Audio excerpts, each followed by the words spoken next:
Welcome back. The security situation in Israel continues to deteriorate. One of the latest examples, a group of Palestinian rioters set fire to Joseph's tomb, a holy site controlled by Palestine.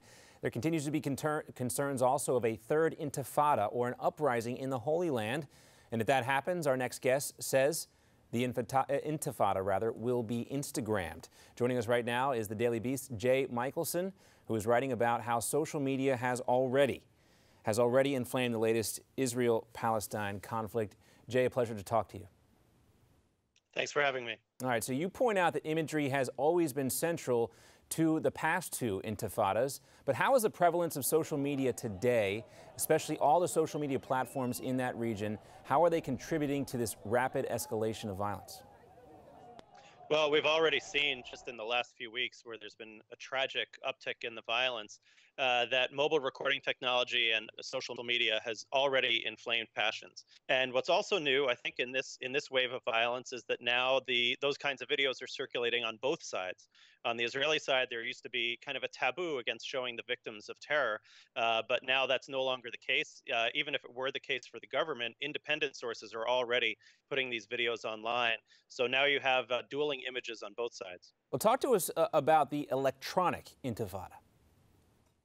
Sure. So I think in the second Intifada in particular, there's a website called the Electronic Intifada, and more generally, there's sort of a movement that shares these videos.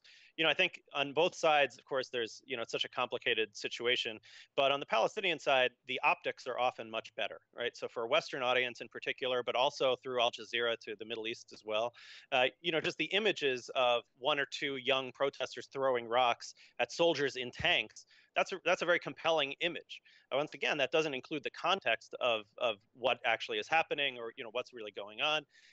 But I think in the second Intifada, as well as even in the first, before social media and before this technology existed, the Palestinian side realized that imagery can really be a valuable weapon, really something on their side primarily. Well, it's an incredibly complicated situation. We talk sometimes about how the truth can be fluid, but now it seems like with the prevalence of these social media sites and the speed in which this information or disinformation can travel, the truth is almost vaporized. And that's why it's important that people understand what good journalism is, what a good source is, and great reporting on this. Michaelson with the Daily Beast, thanks so much for being with us.